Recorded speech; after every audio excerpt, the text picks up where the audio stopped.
Hello friends, कैसे हैं आप सभी का भक्ति पूजा पाठ चैनल में बहुत बहुत स्वागत है। फ्रेंड्स, हम लोग अपने 15वें अध्याय को पूरा कर चुके थे और हम लोग अपने श्रीमद् भागवत के 16वें अध्याय पर आ गए हैं।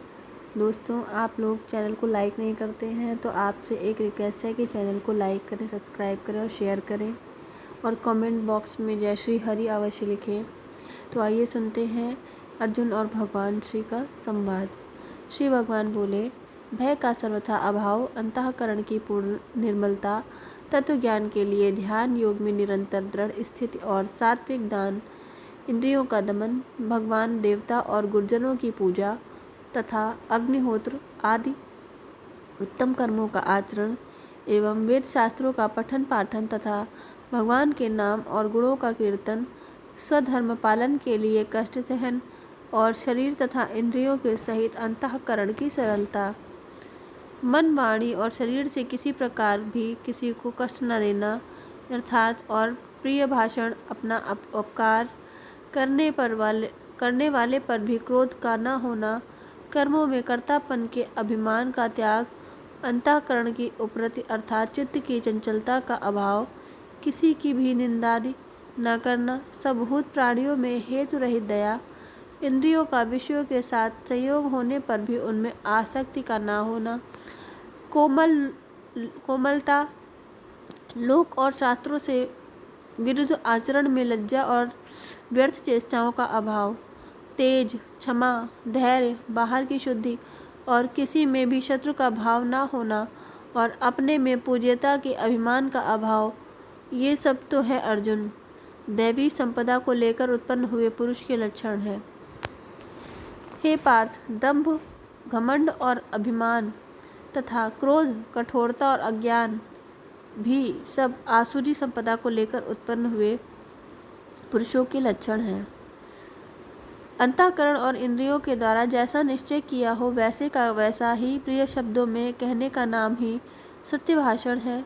श्रेष्ठ पुरुषों की उस शक्ति का नाम तेज है कि जिसके प्रभाव से उसके सामने विषयासक्त और नीच प्रकृति वाले मनुष्य भी प्रायः अन्याचरण से रुक रुक कर उनके कथनानुसार श्रेष्ठ कर्मों में प्रवृत्त हो जाएं।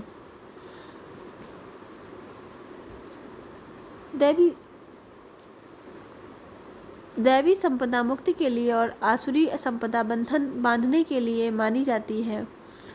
इसलिए हे अर्जुन, तू शोक मत कर, क्योंकि तू दैवी संपदा को लेकर उत्पन्न हुआ है।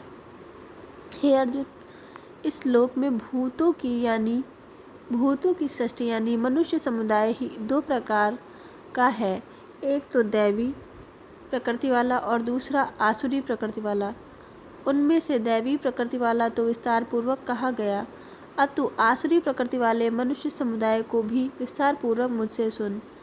आसुर स्वभाव वाले मनुष्य प्रवृत्ति और निवृत्ति दोनों को ही नहीं जानते, इसलिए उनमें न तो बाहर भीतर की शुद्धि है, न श्रेष्ठ आचरण और न सत्य भाषण ही है।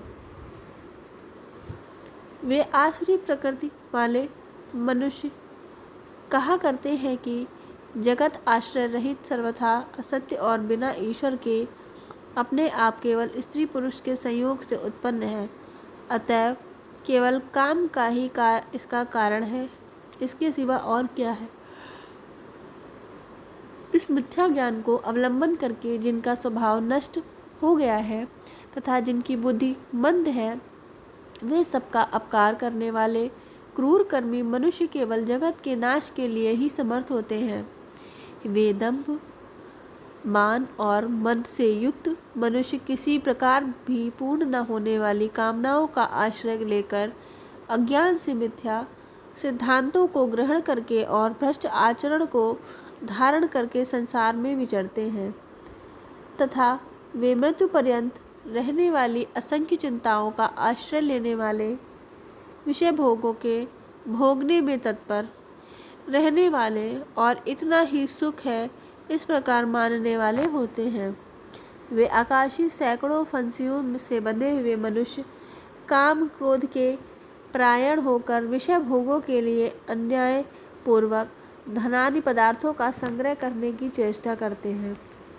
वे सोचा करते हैं कि मैंने आज यह प्राप्त कर लिया और अब इस मनोरथ को प्राप्त कर लूँगा।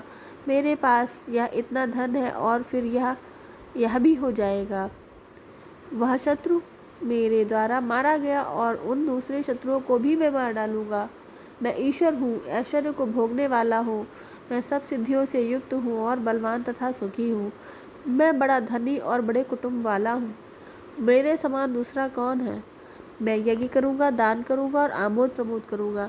इस प्रकार अज्ञान से मोहित रहने वाले तथा अनेक प्रकार से भ्रमित चित्त वाले मोह रूप जाल से समावृत और विषयों भोगों में अत्यंत आसक्त आसुर लोग महान अपवित्र नरक में गिरते हैं। वे अपने अपने को ही श्रेष्ठ मानने वाले घमंडी पुरुष धन और मान के मद से युक्त होकर केवल नाम मात्र के यज्ञों द्वारा पाखंड और शास्त्र विधि रहित यजन करते हैं। वे अहंकार, बल, घमंड, कामना और क्रोधादि के पारायण और दूसरों की निंदा करने वाले पुरुष अपने और दूसरों के शरीर में स्थित मुझ अंतर्यामी से द्वेष करने वाले होते हैं। उन द्वेष करने वाले पापाचारी और क्रूर कर्मी नराधामों को मैं संसार में बार बार आसुरी योनियों में ही डालता हूँ। हे अर्जुन, वे मूढ़ मुझको न प्राप्त होकर ही जन्म जन्म में आसुरी योनि को प्राप्त होते हैं, फिर उससे भी अति नीच गति को ही प्राप्त होते हैं, अर्थात घोर नरकों में पड़े रहते हैं। काम, क्रोध और लोभ, ये 3 प्रकार के नरक के द्वार आत्मा का नाश करने वाले अर्थात उसको अधोगति में ले जाने वाले हैं।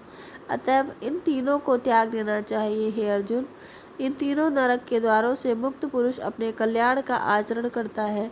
इससे वह परम गति को जाता है, अर्थात मुझको प्राप्त हो जाता है। जो पुरुष शास्त्र विधि को त्याग कर अपनी इच्छा से मनमाना आचरण करता है, वह न सिद्धि को प्राप्त होता है, न परम गति को और न सुख को ही। सर्व अनर्थों के मूल और नरक की प्राप्ति में हेतु होने से यहाँ काम, क्रोध और लोभ को नरक के द्वार कहा जाता है। अपने उद्धार के लिए भगवदया आज्ञा अनुसार बरतना ही अपने कल्याण का आचरण करना है। इससे तेरे लिए इस कर्तव्य और अकर्तव्य की व्यवस्था में शास्त्र ही प्रमाण है। ऐसा जानकर तू शास्त्र विधि से नियत कर्म ही करने योग्य है। ओम तत्सदित श्रीमद्भागवत गीतासुपनिषत्सु ब्रह्म विद्यायां योगशास्त्रे श्रीकृष्ण अर्जुन संवादे दैवासुर संपद विभाग योगो नाम षोडशोऽयम् अध्यायः। इसी के साथ में 16वां अध्याय समाप्त होता है और आगे के 17वें अध्याय के लिए आप लोग चैनल को लाइक करें, सब्सक्राइब करें और बेल बटन को अवश्य प्रेस करें। धन्यवाद।